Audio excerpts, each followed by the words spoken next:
Karango, wewe ndio umeua Stanley. Hakuna tofauti ya Karango na ule watu unapatanga wakibegu huku wa Tanzania. Kuna watu wa bakuli na Karango. Karango ni vile tu bakuli yake iko TikTok na Facebook. Ama kazi walikuwa wanapelekewa hapo malaya. Wanaenda hapo kuwaenda si round. Malaya 10 wanaume 3.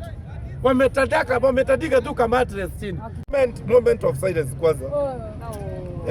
Archbishop wenu ameona ile heartbreak alipata Wakorino wakienda State House, hajafurahia, ameaga dunia.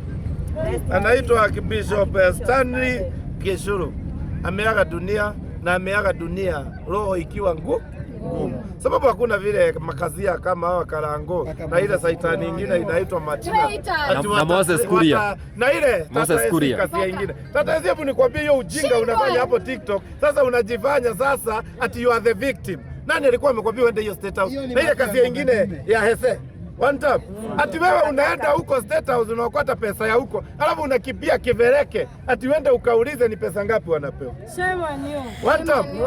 So tafadhali Wakorino, Karango wewe ndio umeua Stanley. Yes. One time. Martin wa Janet wewe ndio umeua Stanley. One time. Na hebu nikwambie machozi ya Stanley itaenda na nyinyi kabisa.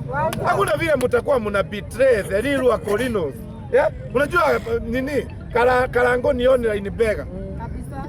Hakuna tofauti ya Karango na ule watu unapatanga wakibega huku wa Tanzania.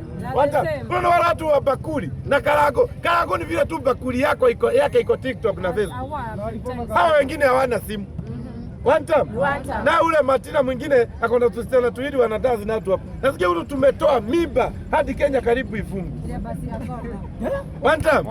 Unajua lazima tuombe. Hao ni makasia hawa mnaona. Unajua nyinyi na wajua. Si mlikuwa mmekomboa kanyumba hapa ni kunaitangwa aje hapa kwa mayai 10. Kunaitangwa nini hapa?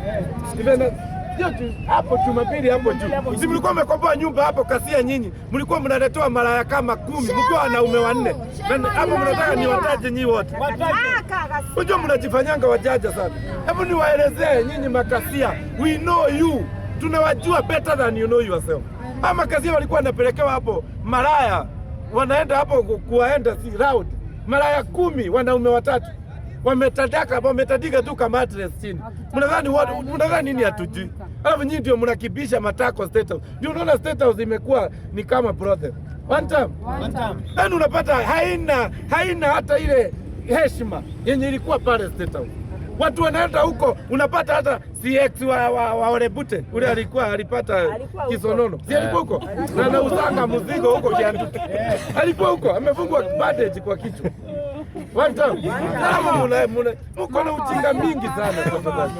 Unajua Karango, unajua hiyo nyumba na ilikuwa nyumba ya mabati. Kazi ya nyinyi. One time. Mimi unajua watu